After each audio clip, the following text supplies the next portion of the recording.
Baik, puji nama Tuhan. Semua kita bisa berbuah dan berganda. Semua kita berkata, saya berbuah dan berganda.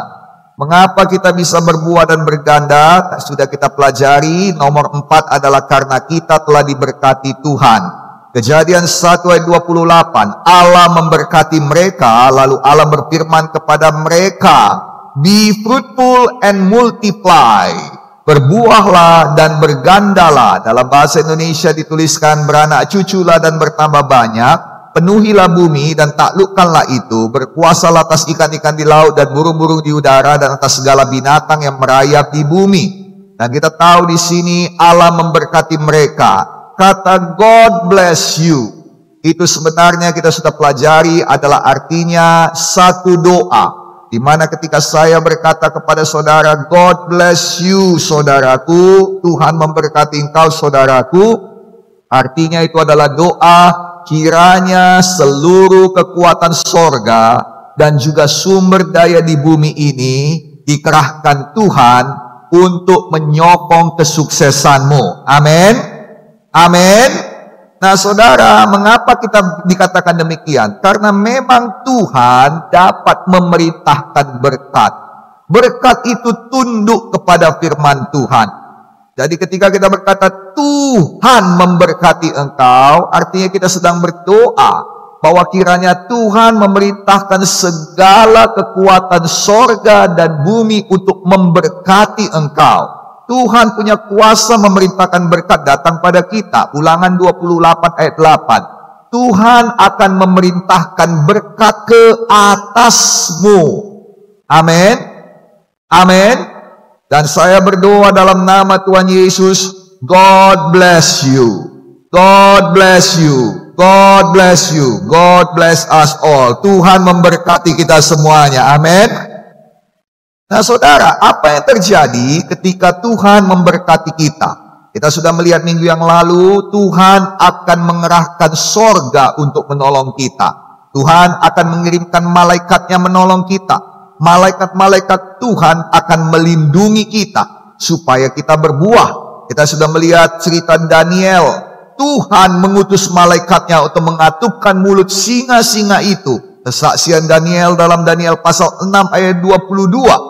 Dan dikatakan setelah itu Daniel berbuah, di mana Raja Darius berkata, di seluruh kerajaan yang kuperintahkan ini, maka semuanya harus tunduk dan hormat kepada Allahnya Daniel. Yang sukacita katakan amin. Nah sekarang ketika Tuhan memberkati kita, God bless you, apa yang terjadi? Tuhan mengirimkan hambanya. Tuhan mengirimkan hamba Tuhan untuk apa? Hamba Tuhan punya banyak keterbatasan, tetapi dia kirimkan bukan untuk ngasih engkau uang, bukan untuk menepuk-nepuk dadamu, tetapi untuk memperkatakan firman Tuhan di atasmu. Haleluya. Saya seorang hamba dan saya hanya melakukan apa yang dikatakan Tuhan pada saya. Makanya saya tidak hanya sekedar, saya bukan orang yang mau menyenangkan saudara dan berkata, jadilah jadi. No. Kalau itu tidak dari Tuhan, aku tidak akan katakan sayang. Karena nanti itu tidak jadi. Saya bertemu dengan satu orang lagi anak Tuhan. Dia sekarang sudah jadi, dia sekarang sudah sukses. Dan dia berkata, Pak, semua yang Bapak bilang kepada saya dahulu, jadi kenyataan saat ini. Nah sayang, hari ini juga aku katakan padamu, 10 tahun ini akan jadi luar biasa. Jangan lihat pada masalah, tapi lihat pada besarnya Tuhan. Jangan lihat pada tekanan. Engkau perlu menggambarkan dalam pikiranmu. Engkau perlu menggambarkan dalam hatimu bahwa engkau dimuliakan Tuhan. Ubah pemandangan saudara. Ketika Gehazi melihat, uangku gak cukup ya Tuhan, persoalanku banyak, utangku banyak, maka dia berkata, mampuslah kita kali ini. Tetapi ketika Elisa berkata, bukakan matanya ya Tuhan, maka segera dia melihat, kelompok selnya berkata, orang-orang datang ke tokonya, dia melihat bahwa dia bisa pergi ke Jepang, dia melihat bahwa dia bisa pergi sampai kepada bangsa-bangsa, dan dia lihat bahwa tentara Tuhan jauh lebih besar daripada tentara Aram. Dia mengerti, katakan amin. Sayang, Tuhan mengirimkan hambanya untuk memperkatakan berkat padamu. Amin. Itu nomor satu. Tuhan mengirimkan hambanya untuk memperkatakan berkat. Seorang janda di Sarfat sudah siap untuk menghadapi kematian karena kelaparan. Tetapi di tengah-tengah kematian yang datang menjemput dia. Haleluya. Tuhan mengirimkan hambanya lebih cepat daripada kematian itu. Karena dia berkata, inilah makanan kami yang terakhir. Kami akan masak dan kami akan makan. Dan setelah itu kami akan mati. Dia tahu kematian menjemput dia. Itu sebabnya hamba-hamba Tuhan, kalau Tuhan suruh, jangan berlambat-lambat. Karena seperti saya katakan tadi, pekerjaan kita ini sayang hidup dan mati. Ada beberapa pekerjaan di dunia ini yang gak boleh salah. Gak boleh terlambat. Yang mengerti katakan amin. Saudara, seperti saya katakan tadi, pilot gak boleh salah. Hati-hati, bahkan pilot kadang-kadang harus menahan pipisnya. Dia gak bisa berkata, nantilah dulu, aku pipis dulu. Gak bisa sayang. Bahaya, yang ngerti katakan amin. Jadilah hamba Tuhan yang kalau berbicara engkau membatalkan kematian. Tidak boleh terlambat. Yang suka cita katakan amin. Dan saya tahu pengurapan itu ada padamu juga. Amin. Nah, dalam nama Yesus jadilah itu bagi kita semua. Amin. 1 Raja-Raja 17 ayat 14 sampai 16. Sebab beginilah firman Tuhan kata Elia, Allah Israel, tepung dalam tempayan itu tidak akan habis dan minyak dalam buli-buli itu tidak akan berkurang sampai pada waktu Tuhan memberikan hujan di atas muka bumi. Lalu pergilah perempuan itu dan berbuat seperti yang dikatakan Elia. Maka perempuan itu, ia beserta anak perempuan itu, ia dapat makan beberapa waktu lamanya. Tepung dalam tempayan itu tidak habis dan minyak dalam buli-buli itu tidak berkurang. Seperti firman Tuhan yang diucapkannya dengan perantara Elia. Seperti firman Tuhan yang saya ucapkan padamu dalam nama Yesus itu jadi padamu. Boleh kita berikan tepuk tangan bagi Tuhan Yesus. Ini janda saudara sudah diperuntukkan untuk kematian. Tidak akan ada yang menolong dia. Tapi Tuhan melihat dia. Dalam kesetiaanmu, dalam perjuanganmu, Tuhan melihat engkau. Dan Tuhan mengirimkan saya untuk memperkatakan ini. Dengarkan baik-baik. Bahwa taburanmu kepada rumah Tuhan akan dikembalikan dengan curahan hujan berkat Tuhan yang tidak berkeputusan padamu. Yang percaya boleh berikan tepuk tangan sebesar imannya kepada Tuhan. Haleluya. Amin. Nah, dengarkan baik-baik. Yang pertama, Tuhan mengirimkan hambanya untuk memperkatakan berkat, untuk membatalkan kematian. Bagaimana cara Tuhan memberkati kita? Karena kalau kematian datang, kau tidak bisa berbuah. Tetapi kalau kehidupan datang, ada kesempatan bagimu untuk berbuah. Maka berbuahlah dalam nama Yesus. Boleh kita berikan tepuk tangan bagi Tuhan Yesus. Nomor 2, Tuhan mendatangkan hambanya untuk memutar balik keadaan kepada bangsa Israel di Samaria yang menderita kelaparan karena Samaria dikepung. Maka Tuhan mengirimkan Elisa kepada mereka supaya keadaan terputar balik. Bisakah Tuhan memutar balik keadaan? Bisa. Bisa. Tetapi Tuhan tunggu hambanya memperkatakannya. Banyak hamba Tuhan yang gak berani. Itu sebabnya keadaan tidak putar balik. Bagi saya, kalau Tuhan mengatakannya, saya akan mempertaruhkan segala sesuatu agar keadaan berputar balik. Saya akan berkata, kau sembuh dalam nama Yesus. Saya lebih suka dihinakan daripada saya tidak mengatakan. Karena kalau kau mati dan aku tidak memperkatakan apa, satu hari nanti di sorga Tuhan berkata, aku sudah suruh kau memperkatakannya, tapi kau tidak memperkatakannya, sehingga orang itu mati, darahnya dituntut daripadamu. Ada ayatnya di Alkitab. Tapi kalau saya perkatakan, lalu orang itu tetap mati, terbalik di sorga saya akan berkata kepada Tuhan, Tuhan, aku tahu kau suruh aku memperkatakannya, dan aku sudah memperkatakannya. Kenapa orang itu mati dan Tuhan harus menjelaskannya kepada saya? Tapi saya akan memperkatakan berkat padamu, memperkatakan kehidupan padamu. Dan saya tahu saya tidak memperkatakannya sembarangan. Kalau Tuhan suruh, saya akan berkatakan dengan sepenuh iman saya. Orang boleh berkata apa saja. Nah, saya juga sadar sekarang saudara bahwa Tuhan Yesus yang berbuat baik sebagaimanapun baiknya bagi ahli Taurat, dia tetap seorang yang sesat. Padahal ahli Taurat itu yang sesat. Yang mengerti katakan amin. So I don't care. Kalau Tuhan berkata, aku akan berkatakan.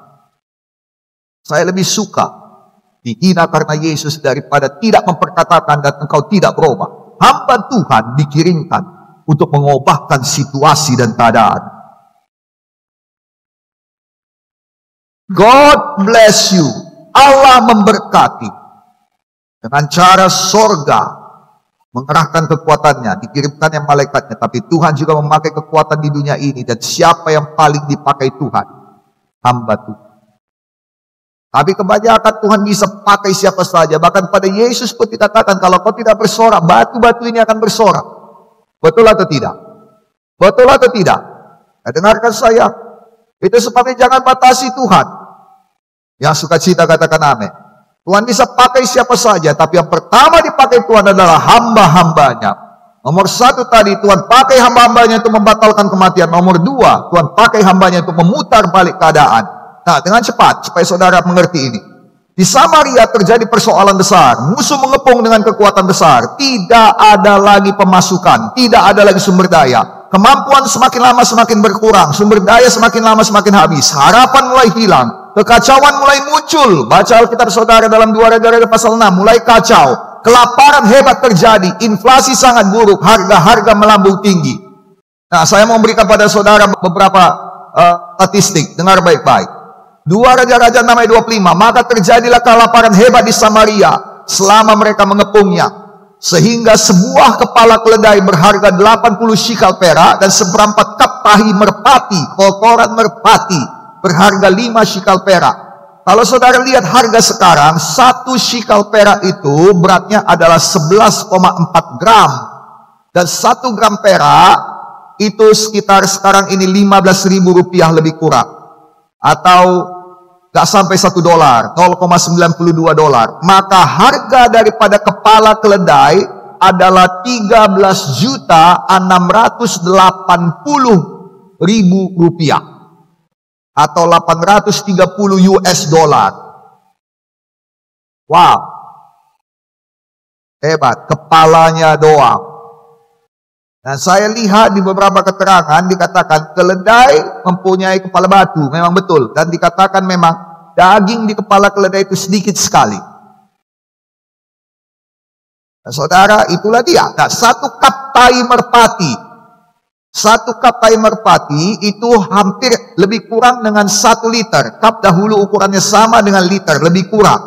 Maka seperempat kap tahi merpati, seperempat liter, dihargai 5 shikal perak, yang artinya harga sekarang adalah 855.000 rupiah atau 52 dolar. Nah, saudara, luar biasa. Dan sangat gila keadaannya. Sampai-sampai orang memakan anaknya sendiri. 2 Raja-Raja 6 ayat 28 sampai 29. Nah, saudara, ini luar biasa mengerikan. Sampai orang memakan anaknya. Datanglah 2 orang wanita ke hadapan raja. Tolonglah aku ya raja, katanya. Lalu raja berkata, bagaimana aku menolong kau? Raja sudah sinis. Bagaimana aku menolong kau dengan kekayaan kerajaan, dengan hasil pemerahan anggur? Kau tahu aku juga lagi sulit bodoh, katanya begitu. Kau bawa lagi persoalanmu sama aku. Nah, ini yang banyak jadi sama orang. Lagi kita kurang uang, datang dia dan berkata, Pak, uangku lagi habis, Pak. Banyak kebutuhan, tolong doakan saya. Maka kita pun sungguh-sungguh berdoa. Dan setiap kali kita berdoa, kita berkata, tolong kami ya Tuhan. Tolong kami ya Yesus. Berkati kami ya Yesus. Pada akhir-akhirnya saking seriusnya kita berdoa, lupa kami jadi apu. Raja jadi sinis. Dan dia berkata, kayak mana cara aku nolong kau, Bu? Dengan hasil pemerahan anggur. Biar kau tahu, aku pun tidak punya apa-apa. Lalu kemudian ibu itu digaskannya pula lagi. Kemudian bertanyalah raja, ada apa? Lalu perempuan itu berkata, perempuan ini berkata kepadaku, berilah anakmu laki-laki supaya kita makan dia hari ini. Dan besok kita makan anakku laki-laki, katanya. Kata perempuan yang bodoh ini, sambungannya, jadi kami memasak anakku dan memakan dia.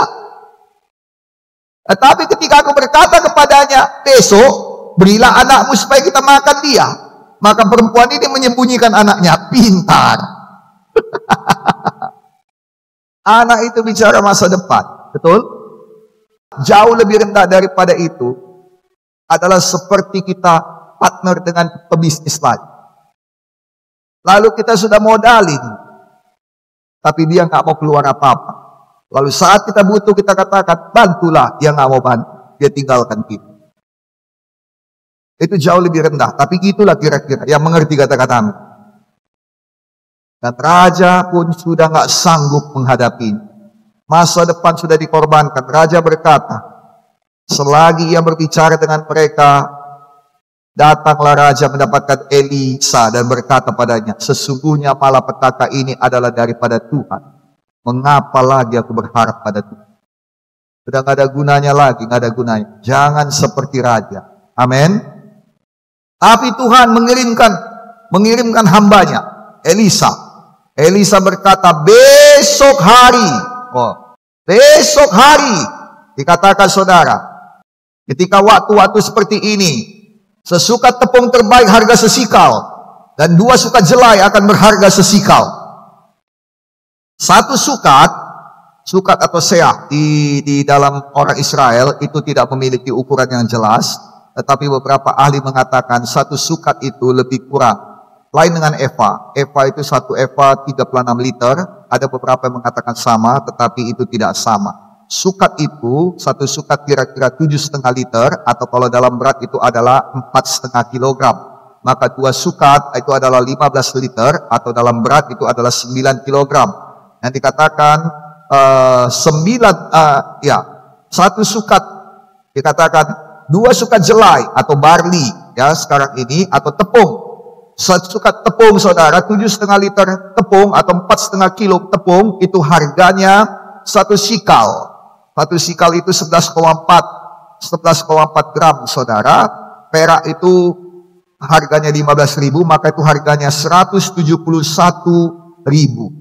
Which is dalam hitungan kita saat ini pun sudah sangat murah. Betul ya?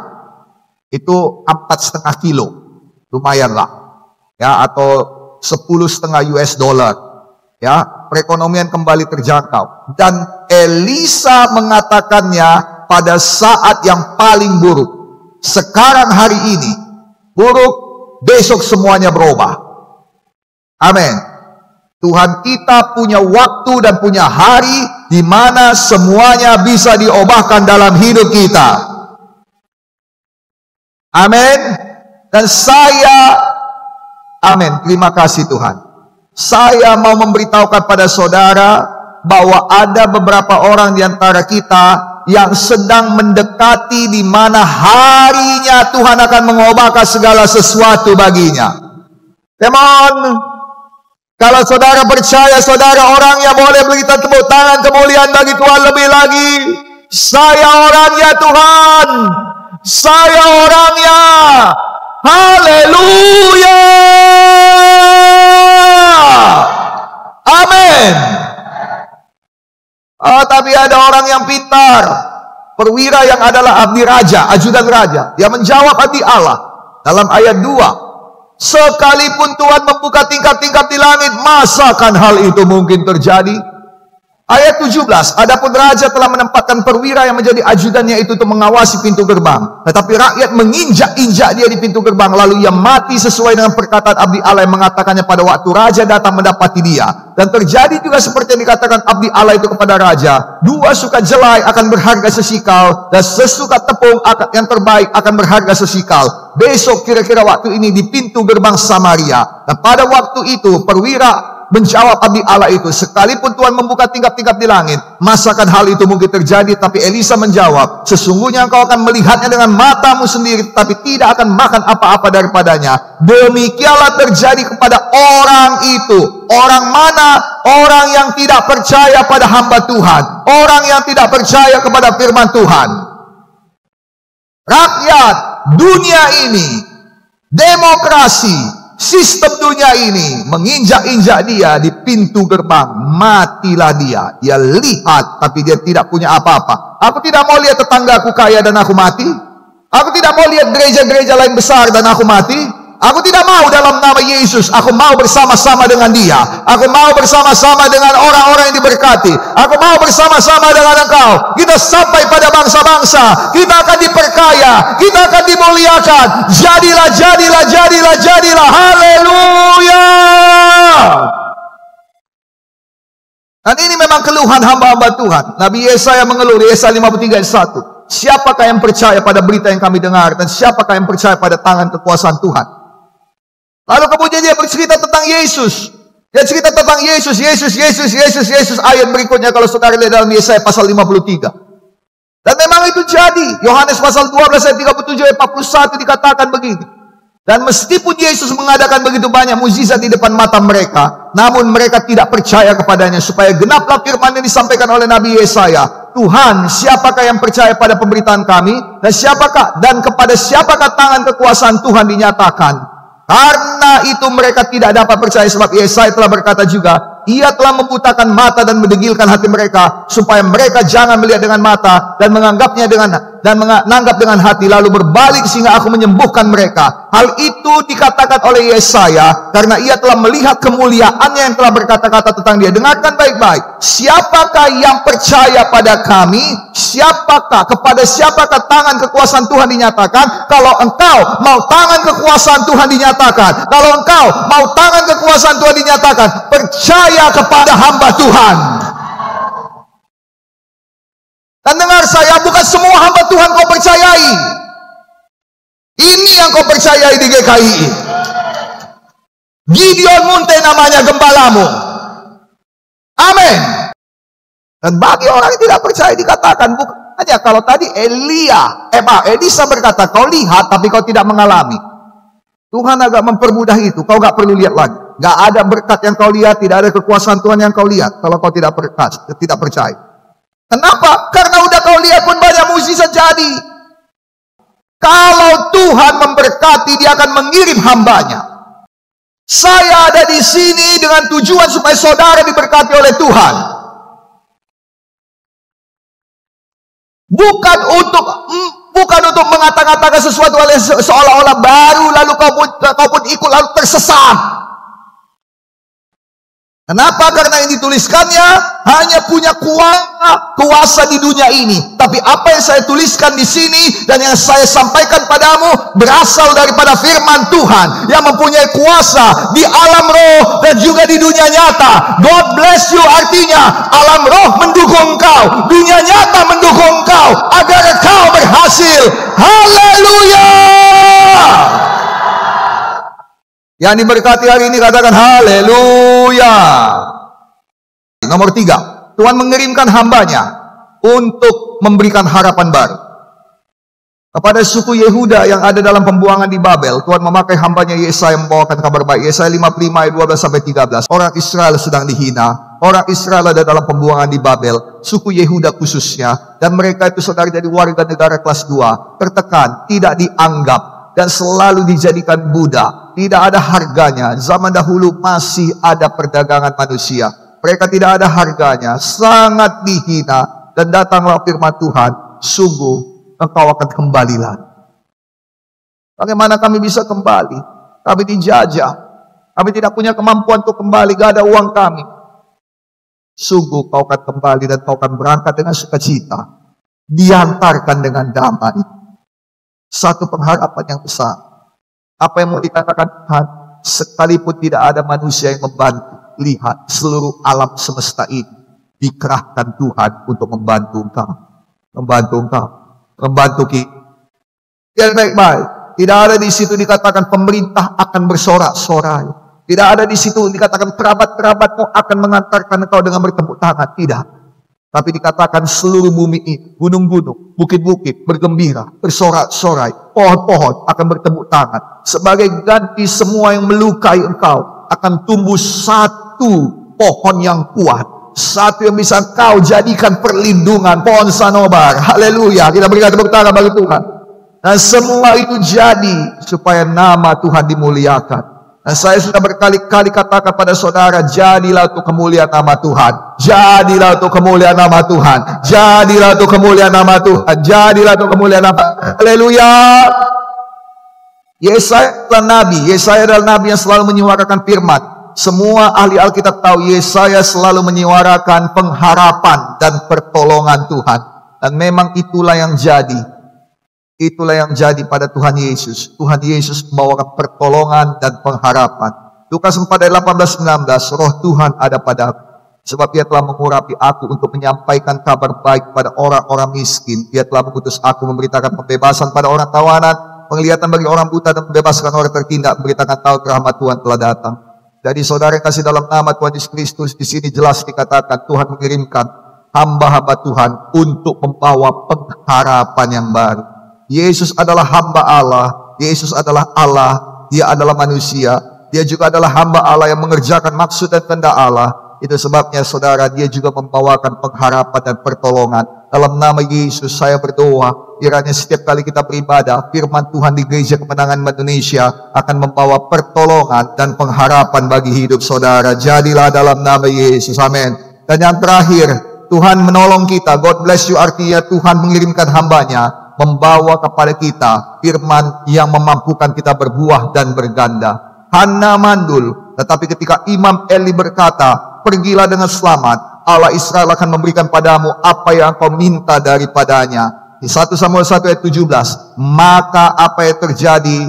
Maka Hana berbuah. Sama seperti Eli berkata kepada Hana, maka Tuhan memberkati Hana. Nah saudara, Eli berkata lagi kepada Hana, sekali lagi dia berkata, Tuhan kiranya memberikan keturunan kepadamu dari perempuan ini, pengganti daripada yang telah diserahkannya kepada Tuhan. Itulah doa Eli memberkati Elkana dan istrinya Hana. Maka apa yang terjadi? Tuhan mengindahkan Hana dan dia mengandung dan melahirkan 3 anak laki-laki dan 2 anak perempuan lagi. Jadi dia mendapatkan 6 anak bersama dengan Samuel. Dengarkan sayang, perkataan hamba Tuhan memberikan kemampuan untuk berbuah kepadamu. Hari ini saya berkatakan, kelompok selmu adalah kelompok sel yang berbuah. Tanganmu adalah tangan yang berbuah. Rahimmu adalah rahim yang berbuah. Rahim rohani, rahim badani, semua berbuah. Usahamu adalah usaha yang berbuah. Pelayananmu adalah pelayanan yang berbuah. Pikiranmu adalah pikiran yang berbuah. Perkataanmu adalah perkataan yang berbuah. Hidupmu adalah hidup yang berbuah. Jadilah dalam nama Yesus untuk kemuliaan Tuhan. Haleluya.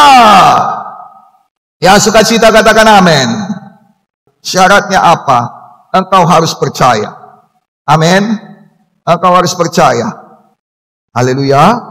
Jadilah GKI yang cerdas dalam nama Yesus. Tuhan Yesus berkati.